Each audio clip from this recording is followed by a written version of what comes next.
If you have a septic tank or a sewage treatment plant, then you need to watch this video.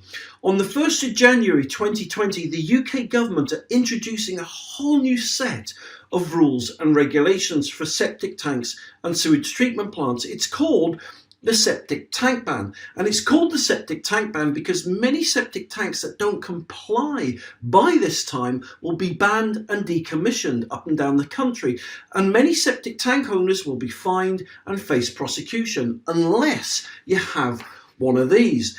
Now, this is called a government compliance form. If you've got one of these forms on display in your kitchen or your utility room and you hand one to your solicitor, not only will you make your septic tank or sewage treatment plant compliant, but you'll also save thousands and thousands of pounds. And today I'm giving this form away for free. To get your free government compliance form, then all you need to do is visit www.septictank.co.uk.